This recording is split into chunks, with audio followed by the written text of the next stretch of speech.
Hello and welcome to another episode of the WonkyCast.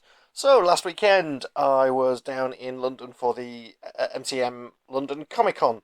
You'll be able to find some of the reviews and stuff I got up to on our website and also on our Facebook page. Where there's a whole bunch of photos of everything down there. While I was there, I had the opportunity to chat with the very lovely Saul Rubinek. Now, slightly different to my normal interviews, as there were other people there. So thanks very much to everybody who was there doing the interviews on the day. And here it is in its entirety, the chat with Saul Rubinek. Enjoy.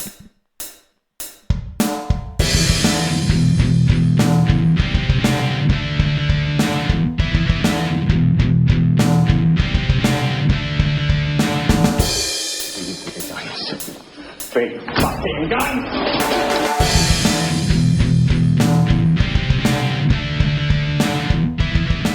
Okay, cool. No, this is World Podcast. Okay, great. So everything I say here is top secret. Apart from the whole of the internet and pan-global media. It's just between us. It's just between us. It's just between us. Even mainland China will hear about this. Awesome. Now, China doesn't have Warehouse 13, is it, yet? I don't think. I want to hear myself dubbed in Chinese, please. That would be so cool. Well, we have you in Hong Kong, but Really? yeah. Well, there's the internet.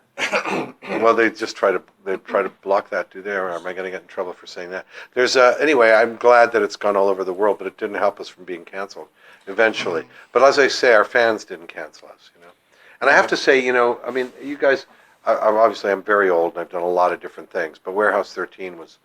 I was very disappointed when that went off the air. We were too, especially since I've still got a son in college. So I was a bit disappointed, and the bank that has my mortgage was disappointed. But other than that, it was a family affair, and I'm sure you could tell from watching it. You guys know the show. Yeah. Some of them do. It was a family. Whatever you saw on screen was real. I mean, we loved each other. We fought and argued like a family. We cried together and laughed together every day. And it was one of those things, as an actor who'd been in the business for more decades than I, care to mention, I was already at that point in my career thinking I'm going to concentrate on writing and directing. I'd already directed 4 independent films. I'd written a play that eventually got on here in London 3 years ago at the Chocolate Factory. It was directed by Frank Oz, film director, and it was called Terrible Advice. And I was concentrating on that. I was, concentrating on that part of my career, on writing. And out of nowhere, this Warehouse 13 happened, which is the life of an actor. Because those of us that are working actors, we don't sit around like movie stars with a dozen offers on the table. That's a rarefied universe that I know nothing about. It really is a question of us working and going to meetings, going to auditions, competing for roles that we want to do, and making decisions that are good for us and good for the family at the same time. So suddenly this role came about, and it was a magical piece written by David Simpkins, and then we had the amazing good fortune of bringing on this extraordinary man, Jack Kenny, who became our head writer and our showrunner, and he really was the father, the Artie of the group, and he was able to instill us with a great sense. He called it a thriller-omedy because we'd have to walk this wonderful tightrope as actors, which had to do with farce, comedy, drama, suspense, tragedy, all usually in the same scene. And we also were proud of it. I mean, Eddie McClintock, who was Pete Latimer on the show, and I were the only 2 dads on the show, the only 2 people who had kids on the show. Cece has kids. Cece Pounder has kids. That were, we were talking about the fact that we were proud of it, that a family could watch the show. There were very few things on the air other than, well, there's some half-hour stuff, but hour-long stuff, anything like that was usually, some kind of music competition or a voice competition kind of show, like American Idol or, Britain's Got Talent or whatever. That's when a family watches a show. But if you're talking about a drama or an hour-long drama, what shows can you watch with your kids and feel like you're not being talked up to? And this show had, sexual innuendos on this level, and it had slapstick on this level, it had intellectual stuff on this level, it had references here, it was all over the place. And so all over, for the last 5 years, it's been a tremendous pleasure. You notice you don't have to ask me any questions.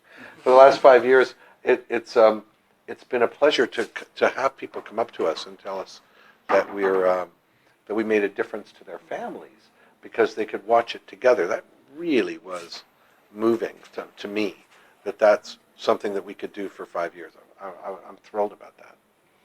I mean, looking back into the further mists of time, another show that you're involved with that everyone in the world seemed to love and was very emotionally invested in was, of course, Frasier. I'm curious what it was like being a part of a big TV phenomenon. You know, it was a very odd thing for me because I hadn't done a lot of four-camera work. I'd done a little bit as a young actor in Toronto, a couple of shows, and then I had done a series. In 1997, I was part of a series for one season. We did 22 episodes called Ink with Ted Danson and Mary Steenburgen, and it was just one season, and then it was canceled. And it was very interesting because I was, one of the main characters, but in that particular case, when your show is starting off, you've got the network, the studio and the network, both, all the executives coming because it's shot in L.A. Very few four-camera shows are shot else other than L.A. I mean, occasionally, a major star will insist that it be done in New York, but they're really not shot like other shows where there's, right-to-work states, or it's cheaper to shoot in Louisiana or in Georgia or Canada or whatever. Four-camera shows are going to be shot in L.A., and the executives, because of that, get to go, which is a blessing and a curse because then you get a lot of notes. So you were surrounded in a new show with not only the studio notes, I'm talking about mostly the writers, not me, but the studio notes, and then you get network notes. And so it's a melange of executives with contradictory notes, and it is a very clever political Babylon that people have to, interpret in order to be able to make a good show. Very difficult. I walked into, God knows what season it was, 9 or something. I was asked, it was one of those odd situations as an actor that come around rarely, where I get a call saying, listen, they would like to talk to you about doing 3 episodes of Frasier. And I said, okay, well, can you give me the scenes and I'll learn them and I'll go audition for it. He said, you're being offered this. And I said, hello? Is this some kind of joke? And I said, because I've had offers before, but for a show like that, usually you have to compete. And I thought, okay, somebody knows my work. It must be Chris Lloyd or one of the guys running the show. And I met with a writer who sat down with me and said, look, we'd like Daphne to have a boyfriend that Niles has to take seriously, and I don't want to put you down or anything, but all the other boyfriends were big, hunky guys, good-looking, gorgeous guys. Not that you're not good-looking, but I said, no, I understand. I'm a character actor. I hate the term, but still. And he said, no, because it's you, it's going to be taken more seriously than just eye candy. I said, okay, cool. You're going to be a lawyer, and you're going to be, this. And I said, okay. So I did 3 episodes. That's all I thought I was going to do. I think I ended up doing something like somewhere around 17, 20, I don't know, something like that over a couple of years. But the storyline was so interesting, that it kept going. Obviously, it was a great storyline. And what was it like? I just finished telling you about all the studios and all the notes. None of that. They just come to have a glass of wine. They just come to go, nice to see you. Keep it up, The show is making billions of dollars for the studio and the network. They're not going to interfere. I'd never seen anything like that. And the other thing I'd never been a part of, was how easygoing everybody was. It was like a little one-act play. We're doing a lot of the other shows that were on at the time. That were doing, Seinfeld was on at the time. Friends was shooting at the time, and we heard stories about how late into the night those people would go. And certainly Seinfeld would shoot every day. They'd shoot location. We were like a play. We didn't shoot locations. Really, we rehearsed not a lot. Kelsey Grammer, if he caught you rehearsing, with another actor, he'd say, stop that. He just liked the spontaneity of no rehearsal. And it was really, really loose. And we got a new script every morning, which is typical for a situation comedy 4-camera show, where the writers see you do a week, a day's work, and then the next morning the actor you get a new script, and the thing about their new scripts was that they threw out jokes that would fill 3 other sitcoms. Anything that smacked of a joke was taken out. either it was character driven or it was gone. It was a really high standard of writing, and I was, blown away by it, by the quality of the work, and also by how collaborative it was. It really was a little village of very, very talented people with no airs or ego that I noticed, and 20 million people showed up every week. And I'd forgotten it. I went with a friend to Las Vegas. I was going to teach him how to shoot crabs. And I'd just forgotten that I was on Frasier. I don't know. It didn't occur to me because we were in a little, room with a studio audience. And I couldn't get through the lobby. And I hadn't had that in my career. I mean, I was known for this movie or that movie or stuff. Are you the guy who, do I know you? But suddenly... I've had the pleasure of interviewing you about 5 years ago when you first launched the Warehouse Racing. Is that right? Yes. Oh, a few times. Oh, okay. You probably would recognise me. Oh, okay. And actually, I was just acting there. I was talking. I wasn't talking about you. I was actually talking about people talking to me, going, "Do I know you?" And I would go, "But cool." And I'd go. They go, "Are you? Do I know you?" So I was used to that. But what I wasn't used to was, "You're Donnie from Frasier," and of course. And my buddy said to me, "You fucking idiot! Don't you know that?" And I was going, "Oh right, I forgot I'm on a hit show." It just didn't occur to me, how popular that show was. So it was a combination of incredible good fortune, incredibly nice people, really gifted people, and one of those lucky things that happens in your career, And it was a great experience. Yeah. I guess just on that note, obviously audiences waited many, many years to finally see Daphne and Niles together. How did you feel about being the unfortunate Mr. Chump? What a bitch she was, right? No, I mean, it was inevitable and surprising. It was both inevitable and surprising, which is a definition of good writing. When things are both, the way it happened was inevitable, and the way it happened was surprising. And it was one of the great double episodes. I mean, of being jilted at the altar. I thought it was brilliantly written, and it was great to be just a small part of it. It was pretty cool. Jane News is on another poem called Hot in Cleveland now. Yeah. Where she's cycling through numerous boyfriends and exes. Have you been tapped to No, good idea. Call the producers.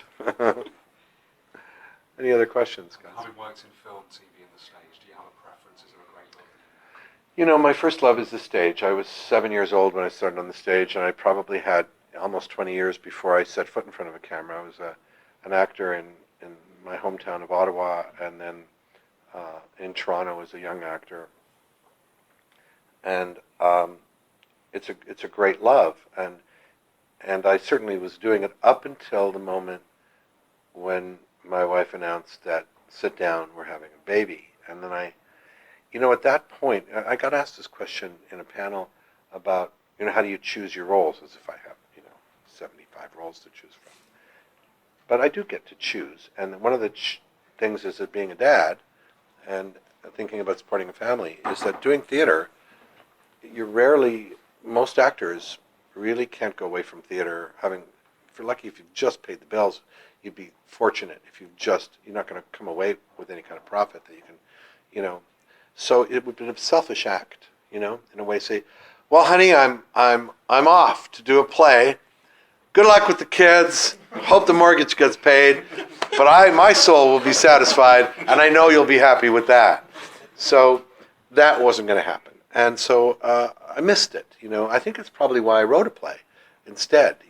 Where a commitment was different, where I could be at home writing it, and then just be at rehearsals and see it on, and then take off. So that, theater is first love, and always. I guess always will be. It's an actor's medium, isn't it? But I love it all when it's great people and great material. You're not getting rid of me. I'm staying here for the next hour. I like these people. Go away. So what else? Other questions? Sorry, just to be rude, can we make this a last one though? Maybe not. I think you'll be summoned by. I think you'll be summoned by bells. We don't have to listen to him. He's not a very forceful personality. He's all right. He won't. Right? You won't make any demands. He's armed. Actually, he's got to be careful. Okay.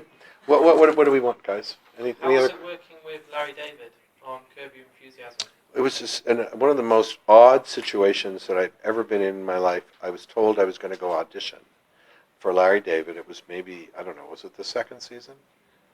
Towards the end of series 2, I believe. Yeah. And so it had just been on the air. It was obviously a really funny show. And they said, do you want to go on Curb Your Enthusiasm? I said, sure, what do I do? Well, they're shooting out in a shopping mall. Just go up there. I mean, he'd probably ask you to improvise a little bit, which I'd done all my life, one form of improv or another. And I got into a trailer, which was a common trailer, not his, right? It was like a green room trailer. And he came in, said, oh, hey, I know you. You're a good actor. I'm just going to go to the bathroom. I said, okay. I sat there, and he came out of the bathroom, and he said, so, I don't write dialogue from the show. I write the prose. I write the stories. And the storyline for that character is a dentist, and he started giving me the whole thing. I'm listening to him. And he said, what do you think? And I said, what do I think? Does that sound like it might work? And I said, it sounds hilarious, actually. It sounds really funny. It is? I said, are you insecure about it? He said, I'm insecure about everything. And I said, I'm never sure if anything is going to work. I'm just amazed I'm doing this at all. But does it sound like you'd like that? I said, it sounds really funny, actually, Larry. I mean, I think it just depends on how it's done, but it sounds like a great storyline. So you'd like to do it? I said, yeah. He said, oh, great, okay. And I realized he'd kind of auditioned for me in a way. He was, and I called him age, and I said, I didn't have to audition. He just read me the thing, and I think he asked me to do it. So that was kind of, I was still to this day, I don't know what happened. Maybe he got it wrong. You won him over well. Apparently, I didn't do anything. And then it was really interesting because I could understand why they were addicted to it. I'm talking about the writers because they all come out of a writer's room. They all come out of a Seinfeld-type writer's room. I don't know if you know what that's like, but it's nothing but blood and horror, especially in a comedy writer's room where they tear you apart, each other, and it's competitive and difficult. I'm sure there's a camaraderie. I'm in the middle of a story. Then, can you imagine, you're writing, you've got seasons, you've got big boards up on the wall, you're mapping out 24 episodes, well, suddenly they're all there, okay, even though one of them is directing it, and they're all in the room, and they go to you and they say, okay, in this scene, you're just going to have to give him a shot, and he doesn't want to roll up his sweater because he's afraid of the elastic. So that's all you've got to accomplish is just eventually he's going to argue with you. Just do it at a certain point. Don't try to be funny. Let him be funny. You got to mention this convention at a certain point, this business thing. Other than that, that's it. That's the only thing you have to accomplish. Go. So you walk into the scene, and you're just improvising 2 cameras so you can go different angles, right? And we just do it. Then they all rush in. And here's why they're addicted to it. Because they're writing on the spot. You've come up with stuff that they wouldn't have thought of. They're going, cut that didn't work. Do this, that was great, don't lose that. Oh, I got a line. Do you have a line? Yeah, do this line, that was great, don't change that. Oh, change that took too long. And do this, and you're listening, and you go, okay. So they're addicted to the adrenaline of it. The story has been worked out. All the beats have been worked out. You know how intricate Larry David is. All the beats have been worked out. You have to certain points have to be mentioned. But what they're getting off on, if you've got a decent actor, is that you're bringing stuff to the table that they wouldn't have imagined, which is great. They're asking you to hold on to that, get rid of the shit that didn't work, right? On the spot. And there's 4 of them, all doing it. And so you're collaborating. So you can understand why they were so addicted to that. Because once you go back to a writer's room, it's kind of dull compared to that, And I got a feeling for it. I understood I think I only did 2, but I got a feeling of why it was so exciting. Cool. Thanks very much. All right, yeah, okay. Yeah, excellent. Okay. And, Till next time.